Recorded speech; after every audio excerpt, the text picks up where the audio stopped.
Olá, seja muito bem-vindo a mais um vídeo da série que estreia toda quarta-feira Porque Comprei do canal de criptos. Eu não sou uma assessora de investimentos e este vídeo não é uma recomendação de investimentos. É muito importante que você sempre estude muito sobre o ativo que deseja comprar e não use este vídeo para balizar suas decisões de compra. Meu objetivo com este vídeo é ter uma conversa bem gostosa com você e te falar os motivos que me levaram a comprar a cripto que você viu no título deste vídeo. Então, já deixa logo o seu like, se inscreve no canal e aperta o sininho, porque agora eu vou te dizer por que comprei Stellar Lumens XLM. Se você viu esse vídeo aqui, onde eu conto um pouquinho da minha trajetória e da estratégia que eu escolhi para montar minha carteira de criptomoedas, vai se lembrar que um primeiro nicho que eu escolhi para fazer parte dela é o nicho de meio de pagamento e que eu coloquei tanto XLM quanto XRP na minha carteira, pois acreditava na época que elas se complementavam. Eu cheguei à conclusão de que elas eram complementares porque ambas têm o interesse, o intuito de facilitar transações financeiras. Contudo, o XRP é muito mais voltado para instituições financeiras, como bancos, e o XLM é bem menos corporativa. Também tem intuito de alcançar empresas, mas o seu foco está muito mais direcionado a pessoas físicas. O foco do XLM está mais direcionado a possibilitar que as pessoas consigam fazer transferências umas com as outras com taxas menos abusivas, com uma segurança maior, eficiência e rapidez, principalmente quando se trata de transferências internacionais. Outro ponto que chamou a minha atenção na época foi que o co-criador da Ripple, o Jed McCaleb, havia deixado o projeto XRP para formar em 2013, para formar em 2014, junto com a Stellar Foundation, o Stellar Lumens XLM. A ideia inicial do projeto era fazer algo que fosse uma ponte que ligaria o mundo das moedas virtuais às moedas tradicionais. E eu fiquei curiosa para saber que projeto era esse de tão bom que fez com que Jed McCaleb saísse da Ripple para fazer o XLM acontecer. Existem muitas comparações entre as duas iniciativas, o XRP e o XLM. Contudo, o XLM possui muitos diferenciais comparados ao outro projeto. O primeiro deles que eu posso dizer é que logo que eles iniciaram o projeto, o XLM entregou 95% das suas moedas de forma gratuita para as pessoas que estivessem interessadas. É uma pena que eu não estava lá para poder pegar. Outro ponto que diferencia o projeto do Stellar é que ele opera no seu próprio protocolo de consenso, que é basicamente uma rede de especialistas capazes de executar este sistema de forma independente, deixando o processo menos descentralizado do que os tradicionais, o que gera muito mais eficiência dentro do sistema. Seu sistema é baseado em código aberto, assim como o Bitcoin. Com isso, qualquer pessoa pode trabalhar em seu código para trazer melhorias para o projeto. Com o tempo, começaram a aparecer algumas dúvidas sobre se o projeto Stellar Lumens era realmente descentralizado.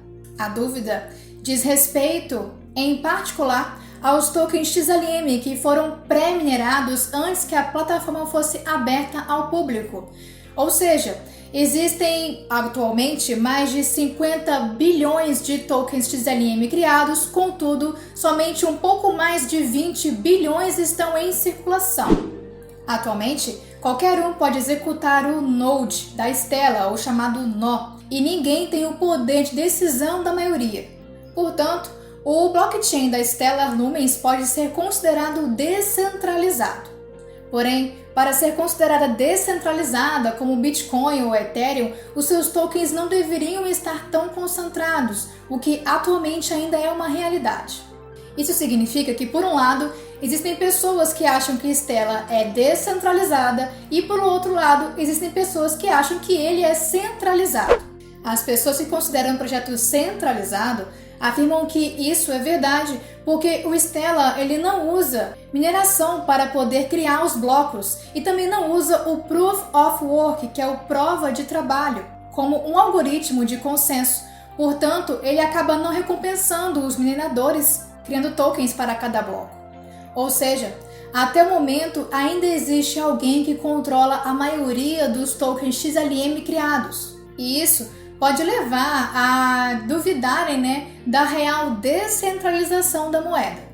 Contudo, enquanto ainda houver muitos nodes ou os chamados nós concorrentes, Stellar Lumens ainda pode ser considerada descentralizada.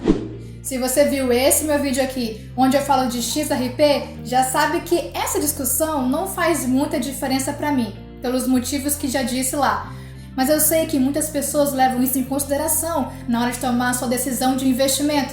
Então, por carinho mesmo, eu quis colocar aqui, mesmo que isso não tenha sido algo que mudou a minha decisão de comprar ou não o XLM. Mas continuando, a Stellar é como o PayPal, mas com o benefício de ser uma blockchain com moeda própria, o XLM.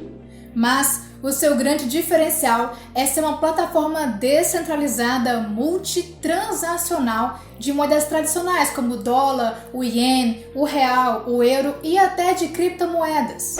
Com a Stellar, a pessoa pode simplesmente dizer em qual moeda gostaria de pagar ou receber e isso acontecerá de forma rápida, segura e com taxas básicas. É como se você quisesse enviar seu dinheiro para alguém, um amigo, um familiar lá no Japão, por exemplo, e enviando reais aqui, ela vai receber lá em ienes a quantia que você transacionou.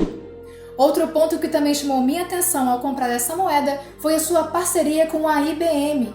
Recentemente, a Nasdaq publicou a seguinte matéria. Eu quero ler com você, vem cá. Stellar atualmente conta com a IBM como um de seus clientes mais importantes. A empresa usa o Stellar como parte de sua solução de pagamento universal. Portanto, você pode imaginar que, se mais empresas adotarem Stellar Lumens, o valor e o preço do XLM irão subir. E agora, Stellar Lumens e Ripple operam como um duopólio solto nesse nicho do blockchain. Porém, a matéria também ressalta que há uma ameaça iminente com o crescimento das finanças descentralizadas ou DeFi. Em geral, especificamente o Ethereum 2.0, que trará a Ethereum para a órbita do Stellar Lumen. Isso é particularmente verdadeiro porque o Ethereum 2.0 mudará o Ethereum de uma moeda de prova de trabalho, Proof of Work, para uma moeda de prova de aposta. Se o Ethereum conseguir atingir uma latência melhor, ou seja, velocidade de processamento, isso pode muito bem tornar o Ethereum uma opção mais atraente para algumas empresas. Mas esse cenário tende a se mover lentamente. Nesse interim, abrir ou adicionar sua posição Stellar Lumens parece ser uma boa maneira de se beneficiar da onda criptográfica atual. Pode não estar se movendo tão agressivamente quanto o Bitcoin, mas talvez um caminho mais lento e estável dê a essa história muitos mais capítulos. Outro ponto que explica por que comprei a moeda na época foi a sua cotação, que girava em torno dos 0,06 centavos de dólar. Mas e você? Já conhecia o projeto? Deixa aí nos comentários que eu quero saber. E se você gostou do nosso papo, deixe seu like, se inscreva no canal e aperte o sininho. Até mais! Tchau, tchau!